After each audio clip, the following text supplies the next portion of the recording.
शास्त्रों में कहा गया है कि हर प्राणी में आत्मा नाम का एक तत्व होता है। इसे सिद्ध करने के लिए कई प्रकार के प्रमाण दिए जाते हैं।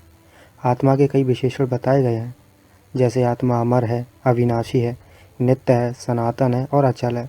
शास्त्रों का कहना है कि व्यक्ति के हर काम के पीछे आत्मा का हाथ होता है। मानव शरीर जब समाप्त हो जाता है तो आत्मा उससे निकलकर उड़ जाती है, फिर कहीं और जन्म लेती है। इस प्रकार जब तक आत्मा जन्म मरण के चक्र से छूट नहीं जाती, वो बार बार जन्म लेकर अपना अस्तित्व कायम रखती है। ऐसे बहुत से प्रमाण अध्यात्मवादियों द्वारा आत्मा के अस्तित्व को सिद्ध करने के लिए दिए जाते हैं। कहा जाता है आत्मा अमर है, वो मनुष्य को पाप करने से रोकती है। पर इसका क्या प्रमाण है कि आत्मा अमर है? कहते हैं आत्मा सारे शरीर में व्याप्त रहती है। शरीर आयु के साथ बढ़ता रहता है और अंत में समाप्त हो जाता है।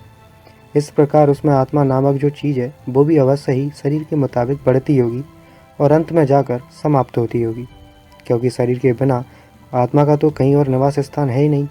शरीर नाशवान है तो फिर उसमें व्याप्त रहने वाली आत्मा भी निश्चित ही नाशवान होगी। आत्मा अचल है, जैसा कि गीता में कहा गया है, तो फिर वो देह से नहीं निकल सकती और ना ही किसी दूसरे शरीर में प्रवेश करके फिर से जन्म ले सकती है।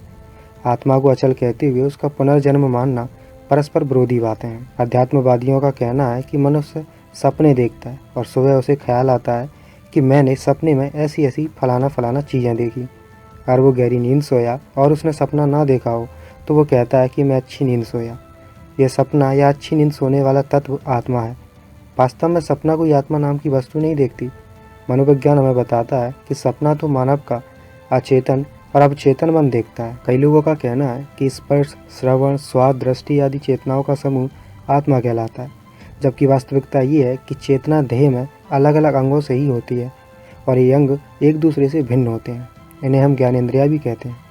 अगर इनका समूह ही आत्मा होती तो फिर किसी एक ज्ञानेंद्रिय के खराब होने पर दूसरी ज्ञानेंद्रिय द्वारा वो काम पूरा कर लिया जाता। जैसे बहरे व्यक्ति की आंख सुनने का काम कर देती और अंधे के कान देखने का, पर ऐसा नहीं होता। प्रत्येक ज्ञानेंद्रिय अपना अपना काम करती है। आंख सुनने का और कान देखने का काम नहीं कर सकते। फिर जब प्रत्येक अंग स्वतंत्र रूप से काम करता है तो उसमें आत्मा नाम की चीज़ की क्या तुक है? कुछ लोग कहते हैं कि बुद्धि ही आत्मा है। वो आत्मा अपरिवर्तनशील है और अविनाशी है।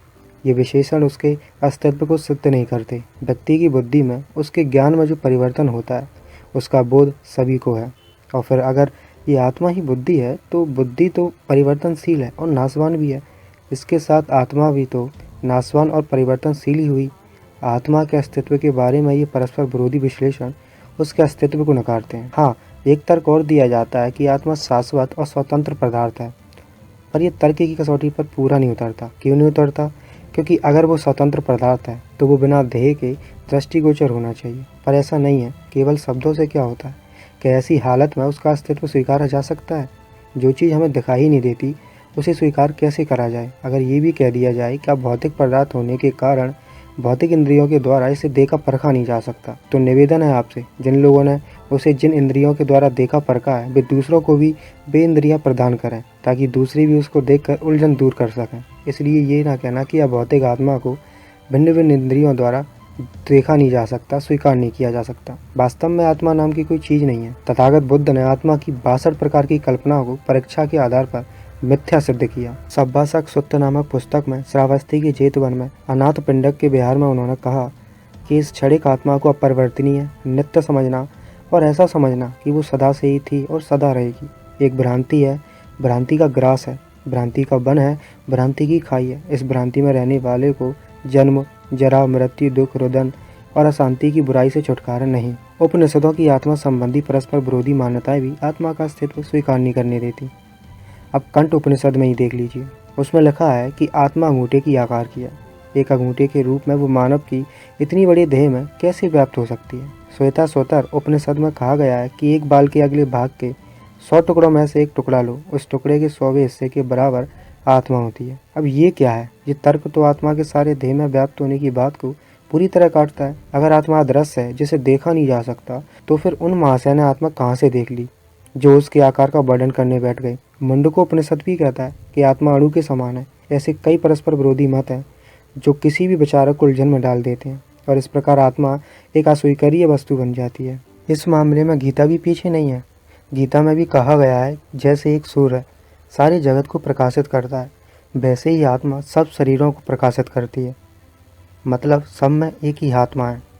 अगर सब में एक ही आत्मा है तो फिर एक इंसान को ही प्यास बुझानी चाहिए थी, एक को ही खाना खाना चाहिए था और उसमें सबकी भूख प्यास और इच्छा तृप्त हो जानी चाहिए थी। इतनी बड़ी दुनिया बनाने की क्या ज़रूरत थी? पर इतनी बड़ी दुनिया है और सृष्टि के मनुष्यों की चेतना और इच्छाएं भी भिन्न भिन्न है। इस तरह से इतनी बड़ी सृष्टि और उसमें रहने वाले अनंत आत्माएं आत्मा के एक होने को गलत साबित करती हैं। आत्मा के लिए गीता और ब्रह्म सूत्र में एक ही कॉमन श्लोक आया है जिसका अर्थ है जीव मेरा ही अंश है। परमात्मा को सर्वत्र सर्वशक्तिमान और सर्वव्यापी कहा गया है। लेकिन इंसान परमात्मा की तरह नहीं है। उसमें तो परमात्मा के समान, जैसा कि बताया जाता है, कोई भी शक्तियाँ नहीं है। अगर गीता के अंशा अंशी के सिद्धांत को मान भी लिया जाए तो परमात्मा नित्य है, पूर्ण, अखंड और निर्विकार नहीं रह सकता, क्योंकि जिसके अलग अलग अंश हो जाए वो तो अनित्य, अपूर्ण, खंडित और विकारग्रस्त और नश्वर हो जाता है। इस तरह से आत्मा को सिद्ध करते करते परमात्मा से भी हाथ धो बैठोगे। छंदोग्य उपनिषद में कहा गया है कि आत्मा पुनर्जन्म लेती है। वो 84 लाख योनियों में चक्कर लगाती है। अगर इंसान इस जन्म में अच्छे काम करता है तो अगले जन्म में अच्छा फल पाता है, और यदि नीच काम करता है तो बुरा फल पाता है। पहले तो ये कहना कि पुनर्जन्म होता है असंभव है और तुकहीन बात प्रतीत होती है, क्योंकि किसी ने भी अगली दुनिया नहीं देखी, और जो एक बार मर जाता है वो फिर से वापस आकर ये नहीं बताएगा कि अगली दुनिया कैसी है। पुनर्जन्म के बारे में ये लोग तर्क देते हैं कि कईयों को मरते वक्त अगला जन्म या अगली दुनिया दिखाई देती है और वे इस दुनिया की बातें करने लगते हैं, पर यह बात वो महत्वहीन है। अगर पुनर्जन्म है और आत्मा फिर से जन्म लेती है तो फिर ऐसा क्यों होता है कि मरते वक्त हिंदू को हिंदू देवी देवता ही दर्शन होते हैं, मुसलमान को अपना खुदा दिखाई देता है, ईसाई को ईसा, हिंदू की आत्मा को मुस्लिम देवी देवता या मुस्लिम की आत्मा को हिंदू देवी देवता क्यों नहीं दिखाई देते? अगर आत्मा एक है तो फिर धर्म भेद क्यों है? ये धर्म तो मानव निर्मित है। जैसे ये धर्म भी मानव निर्मित है, इसी तरह से ये आत्मा भी मानव की कपोल कल्पना है। ये लोग दूसरे तर्क भी देते हैं और कहते हैं कि इन शास्त्रों में कहा गया है कि आत्मा है और पुनर्जन्म लेती है। आखिर इन धर्मशास्त्रों के रचयिता भी तो मानव ही थे, उन्होंने भी तो अगला जन्म नहीं देखा, तो उन्होंने कैसे लिख दिया? वास्तव में मानव सारी जिंदगी जिस प्रकार के विचार सुनता रहता है वे उसके मन में घर कर जाते हैं, और इस दुनिया से जाते वक्त वे ही विश्वास उसके मन में घूमते रहते हैं। रही बात जन्म में कर्मों के अनुसार फल मिलने की, तो जगत में मनुष्यों की अलग अलग स्थितियाँ हैं। कोई अमीर है तो कोई गरीब है, कोई मूर्ख है तो कोई विद्वान है। अगर ये कर्मों का फल है तो कण कंकड़ पत्थरों का भी पुनर्जन्म मानना पड़ेगा, क्योंकि अगर कर्मों के अनुसार मानव मूर्ख या गरीब बन सकता है तो वो पत्थर भी जरूर बन सकता है। आइए इसे एक उदाहरण के तौर पर समझते हैं। सिर के कुछ बाल हैं जो पहले ही सफ़ेद हो जाते हैं और कुछ बाद में होते हैं। कर्मों के अनुसार माना जाए तो ये मानना ही होगा कि पहले जो सफ़ेद बाल हो गए हैं उन्होंने पहले जन्म में जरूर कुछ नीच काम किया होगा, तभी तो जल्दी सफ़ेद हो गए। अगर इस जन्म में मानव पूर्व जन्म के कर्मों का फल भोगता है तो फिर चोर, डाकू या किसी की बहू बेटी से बलात्कार करने वाले को किसी प्रकार का दंड मिलना ही नहीं चाहिए, और ना ही भुगत भोगी को इसके विरुद्ध कहीं न्याय की मांग करनी चाहिए, क्योंकि उसको अपने पूर्व जन्म के कर्मों का फल भोगना ही है। पर मानव न्याय की मांग करता है और उस वक्त वो ये भी बातें भूल जाते हैं कि वो पूर्व जन्म के कर्मों का फल भोग रहा है। वास्तव में पूर्व जन्म के कर्मों के फल का सिद्धांत धनिक वर्ग के लोगों को, धर्म के ठेकेदारों के उन पिट्ठुओं के द्वारा बनाया गया जो गरीब भोली वाली जनता को लूटना चाहते थे और उन्हें उनकी गरीबी में ही संतुष्ट रखना चाहते थे। एक तर्क ये भी दिया जाता है कि आत्मा की ना तो शरीर के साथ उत्पत्ति होती है, ना ही मृत्यु के साथ विनाश। अगर ऐसा है तो फिर आत्मा मैथुन क्रिया के बाद ही शरीर में क्यों आती है? उससे पहले क्यों नहीं आती? मैथुन से पहले उसका वीर्य में विद्यमान होना भी असंभव सी बात है, क्योंकि वीर्य कोई अचल द्रव्य नहीं है, वो तो संपूर्ण शरीर के अंगों का रस विशेष होता है। अगर उसमें आत्मा का सूक्ष्म रूप में होना कहा जाए तो गलत बात होगी, क्योंकि ये कहा जाता है कि एक शरीर में एक ही आत्मा होती है। तब फिर उसमें अन्य आत्मा कहाँ से आ गई, और एक शरीर में एक से अधिक आत्मा किस तरह से रह सकती हैं? चलिए इसे भी एक उदाहरण के तौर पर समझते हैं। कुछ देर के लिए मान लीजिए कि माँ बाप में कई सारी आत्माओं का होना है, उनके मिलाप से एक बच्चे का जन्म होता है, पर किसी अन्य की आत्मा उसकी देह में कैसे आ सकती है? ये कैसे हो सकता है कि व्यक्ति विशेष के शरीर से उत्पन्न होने वाली संतति के शरीर में किसी इंसान की ही आत्मा आए? बैल या कौवे की आत्मा क्यों नहीं आती? अगर पिता की देह की आत्मा ही बच्चे की देह में आ जाती है तो फिर बच्चे को पैदा करने के बाद पिता मर क्यों नहीं जाता? पर ऐसा नहीं होता। इसलिए मैं कह रहा हूँ कि पिता के वीर्य का एक अंश ही बच्चा होता है, ना कि उसकी आत्मा का। उधर मानव बूढ़ा होकर भी मरता है और युवा होकर भी, और शिशु अवस्था में भी। सिद्धांत के अनुसार अगर आत्मा जन्म लेती है तो बूढ़े की आत्मा को बूढ़े का जन्म लेना चाहिए और जवान की आत्मा को जवान के रूप में, पर ऐसा नहीं होता। मानव हमेशा शिशु के रूप में ही जन्म लेता है। मानव के खून में करोड़ों अरबों जीवाणु और विषाणु रहते हैं और पनपते रहते हैं। जिन्हें उस मानव शरीर से अलग भी जीवित रखा जा सकता है और उनकी संख्या घटाई बढ़ाई भी जा सकती है। अब प्रश्न ये उठता है कि क्या प्रत्येक जीवाणु में भी आत्मा का अस्तित्व माना जाएगा या नहीं। अगर प्रत्येक जीवाणु में आत्मा है तो इसका अर्थ ये भी हुआ कि एक शरीर में अरबों खरबों आत्मा रहती हैं। अब प्रश्न ये उठता है, क्या प्रत्येक जीवाणु में भी आत्मा का अस्तित्व माना जाएगा या नहीं। अगर प्रत्येक में आत्मा है तो इसका अर्थ ये हुआ कि एक शरीर में अरबों खरबों आत्माएं रहती हैं। अब यहाँ पर एक सवाल बनता है कि व्यक्ति की असली आत्मा कौन सी है।